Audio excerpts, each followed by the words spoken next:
Cheating Story Exposed, the channel dedicated to intense, real stories of betrayal and the truth that follows. Sometimes the person you trust most is the one planning your destruction. I sat in that courtroom watching my wife's lawyer list every asset I owned, every account, every investment, and I realized she'd been planning this for years, but what she didn't know was that I'd been documenting everything too. My name is Nathan Cross. I'm 42 years old.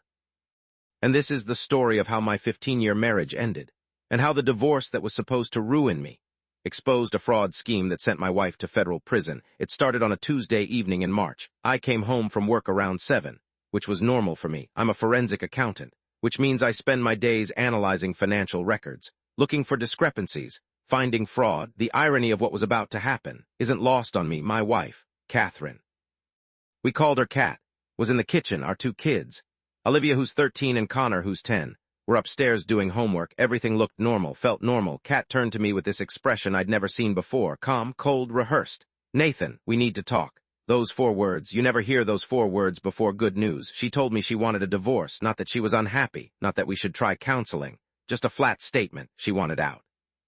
She'd already contacted a lawyer. Papers would be filed within the week. I stood there, trying to process. 15 years, 2 children, a life we'd built from nothing when we were both in our 20s, and she was ending it with the emotional delivery of someone canceling a subscription service. "Why?" I asked. "I'm not happy. I haven't been happy for years. I want something different. Something different." That phrase would haunt me for months. I asked if there was someone else. She said no, but her eyes shifted left for just a fraction of a second. I've been trained to catch micro-expressions, to spot the tiny tells that indicate deception. And in that moment, I knew she was lying, but I didn't push. Not then. I just nodded and asked what she wanted to do about the kids, about the house, about everything we'd built together. "My lawyer will handle all of that," she said. "You should probably get one too." The coldness in her voice, it was like talking to a stranger. That night, I slept in the guest room, and I started thinking like a forensic accountant instead of a heartbroken husband. If Kat had already contacted a lawyer, if she was this prepared, this rehearsed, then she'd been planning this for a while, and if she'd been planning it, what else had she been planning? I waited until she was asleep. Then I went to my home office and started pulling financial records, bank statements, credit card bills, investment accounts, everything we shared. And everything in her name alone. What I found in those first few hours made my stomach drop. There were charges I didn't recognize, thousands of dollars at hotels in cities where neither of us had traveled, restaurants I'd never been to, cash withdrawals from our joint savings account, always just under $10,000 to avoid triggering bank reporting requirements. Someone knew exactly what they were doing. Over the next 3 days, I compiled everything. I didn't confront her. I didn't let on that I knew anything. I just watched, documented, and waited. The divorce papers arrived on Friday. I was served at work, which felt deliberately humiliating. Her lawyer's name was printed at the top, Gerald Whitmore from Whitmore and Associates. I looked him up. High-end divorce attorney, specialized in high-net-worth cases, aggressive reputation. The petition wasn't just asking for a fair split. She wanted the house, full custody of the kids with me getting supervised. Visitation only. She wanted 70% of all marital assets, and she was claiming financial abuse, saying I'd controlled all the money, kept her dependent, isolated her from making her own financial decisions. Every single claim was a lie. We had joint accounts. She had her own credit cards. She made financial decisions constantly, but her lawyer had crafted a narrative, and apparently they had evidence to support it. My lawyer, Patricia Chen, reviewed everything that first day. She was in her 50s, sharp, known for being thorough. "This is aggressive," she said. "They're going for blood, and these financial abuse claims, if they stick, you could lose everything. You might even face criminal charges depending on what they present. It's all fabricated," I told her. "Every word." "Then we need to prove that. What do you have?" I handed her the folder I'd compiled, bank records, credit card statements, every document I could find. She went through them slowly. Her expression changed about halfway through. "Nathan, where did this money go?" She pointed to the withdrawal records. "I don't know. I didn't make those withdrawals, but look at the pattern. Always under 10,000, always from the joint savings. Started about 3 years ago." Patricia looked up at me. "Your wife is a high school art teacher. She makes, what, 50,000 a year?" 52. "And you're looking at roughly $400,000 in withdrawals over 3 years. Plus another 100,000 in charges you can't account for." She leaned back in her chair. "Nathan, I think your wife might be running a scheme, and she's trying to divorce you before you figure it out." That's when it clicked. Everything made sense. The coldness, the sudden divorce, the aggressive legal strategy. She wasn't just leaving me. She was trying to destroy my credibility, paint me as the financial abuser, so that when the missing money came to light, I'd be the obvious suspect. "We need to file a counterpetition," Patricia said. And we need to get a forensic audit done immediately if she's moving money. We need to freeze the accounts before she can hide everything. We filed the next day, emergency motion to freeze all joint accounts and credit cards pending a full financial audit, and I volunteered to conduct the audit myself. With oversight from an independent third party to ensure credibility, Kat's lawyer fought it, called it harassment. Said I was using my professional position to intimidate and control my wife. But the judge, Judge Morrison, looked at the withdrawal patterns and granted the freeze. All accounts locked, all credit cards suspended, everything held until we could determine where the money had gone. That's when things got interesting. 3 days after the freeze, Kat showed up at the house. She was furious, screaming about how I was trying to control her, how I was cutting her off, how I was proving her claims of financial abuse. You took $400,000 from our joint savings, I said calmly. Where did it go? Her face went pale. I don't know what you're talking about. There are records, Kat, withdrawals, everyone just under the federal reporting limit. That's not accidental, that's deliberate. You're insane, I never touched that money. But her voice shook when she said it, and her eyes, they had that same left shift I'd seen before. Then you won't mind the forensic audit, I said. She left without another word. The audit took 6 weeks. I didn't do it myself. Patricia hired an independent firm to avoid any appearance of bias. But I knew what they'd find because I'd already done the preliminary work. The money had gone to an account in Kat's name only, an account I'd never known existed, and from there, it had been transferred to multiple smaller accounts, all under different names, shell companies. LLCs registered in Delaware and Nevada, the kind of structure you build when you're trying to hide money, but it wasn't just our money. That's what the audit revealed.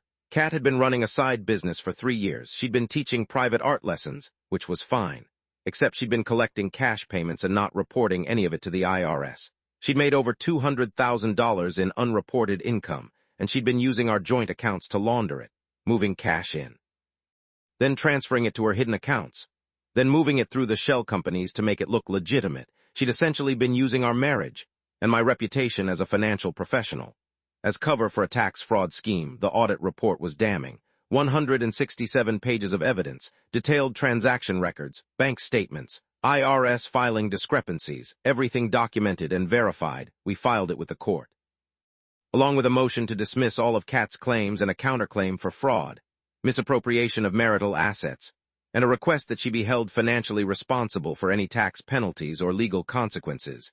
The hearing was set for May 15th. I'll never forget walking into that courtroom. Kat was there with Gerald Whitmore. She looked confident, almost smug, like she thought she'd already won. Judge Morrison took the bench. He'd reviewed the audit report. You could tell from his expression.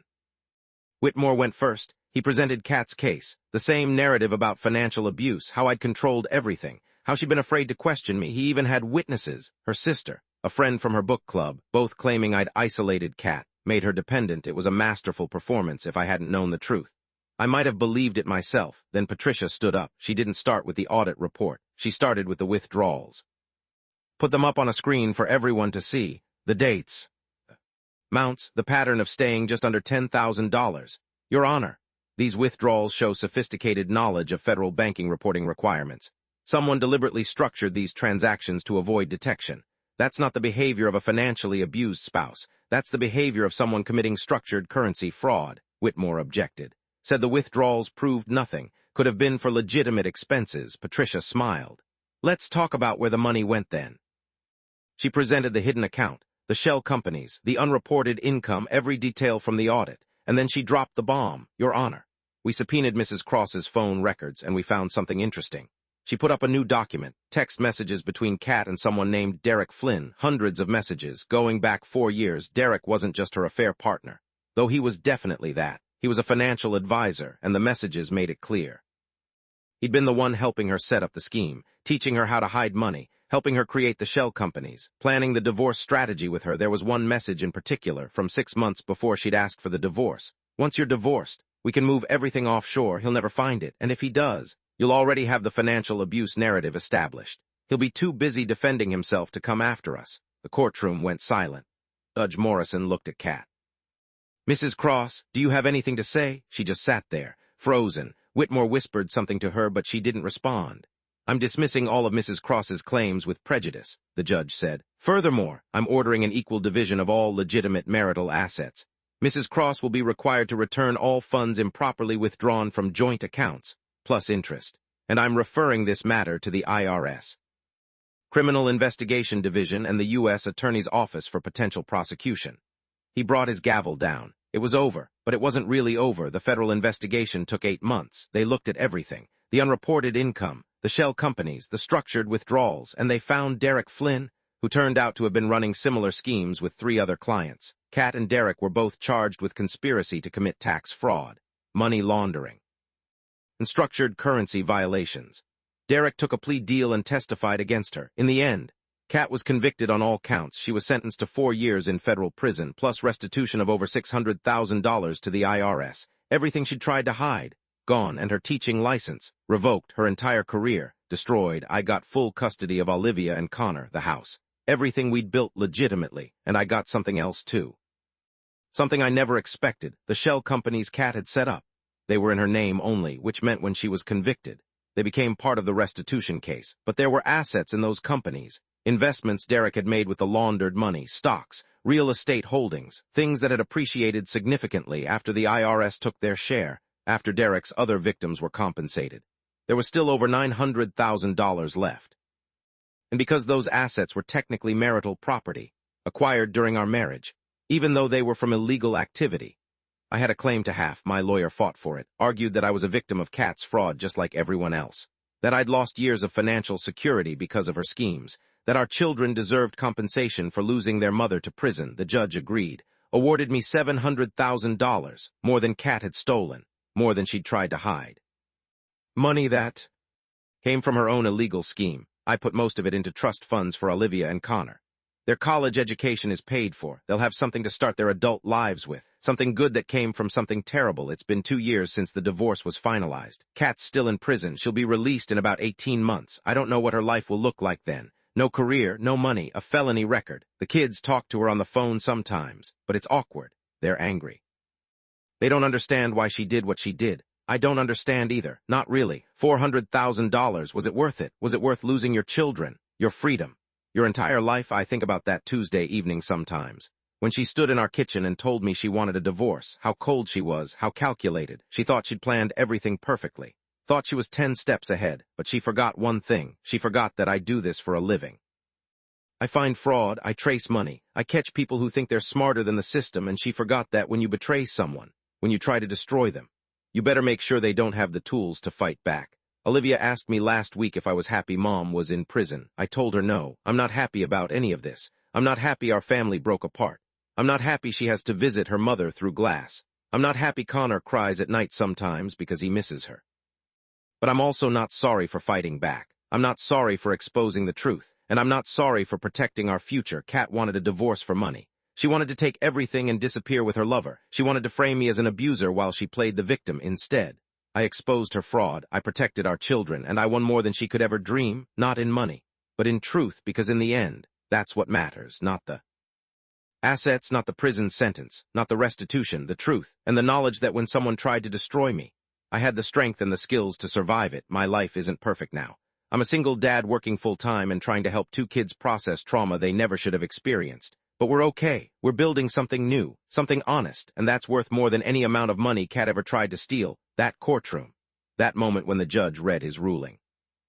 I didn't feel victorious. I didn't feel vindicated. I just felt tired, tired of fighting, tired of being betrayed, tired of watching my kids hurt. But I also felt something else. Relief, because the truth was finally out, because the lies couldn't hurt us anymore, because we could finally start healing. Kat's lawyer, Gerald Whitmore, was disbarred 6 months later. Turned out he'd known about the fraud, had helped her structure some of the transactions.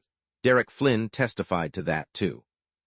He lost his license, his practice, everything. He'd built his career on helping wealthy clients in divorces, and he got too comfortable bending the rules. I see him sometimes around town. He doesn't look at me, just keeps his head down and keeps walking. I don't feel sorry for him either. He chose to help destroy a family. He chose to be complicit in fraud. He made his choices. We all did. Derek Flynn's still in prison. He got 6 years. He'll be out before Kat.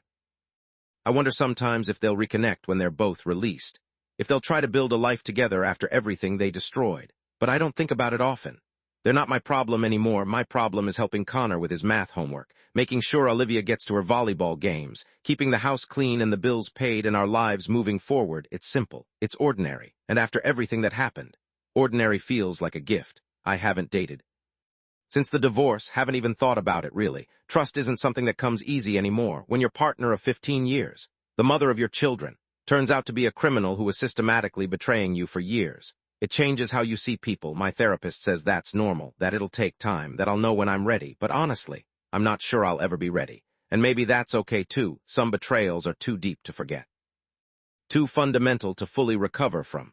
They change the architecture of who you are, and you have to learn to live in that new version of yourself. But I'm grateful for something.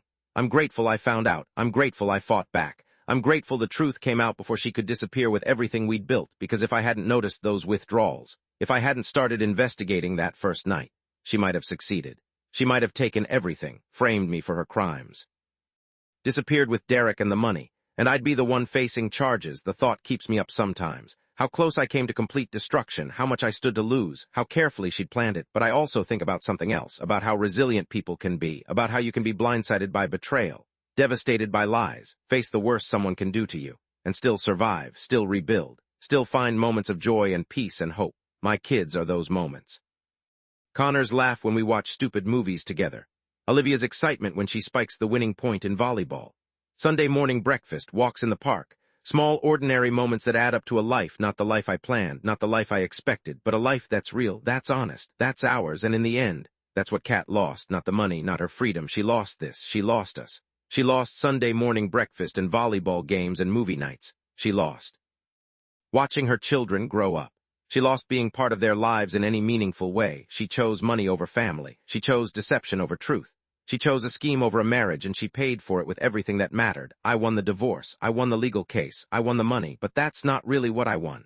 What I won was the chance to keep building a life with my kids, the chance to show them that truth matters, that integrity matters, that even when the world breaks your heart, you can survive it. That's what I won. And that's worth more than any amount she ever tried to steal. If you've made it this far, thank you for listening. These stories aren't easy to tell. They're not easy to hear, but they're real, and sometimes that's what matters most. Subscribe to Cheating Story Exposed for more true stories of betrayal, survival, and the strength it takes to fight back.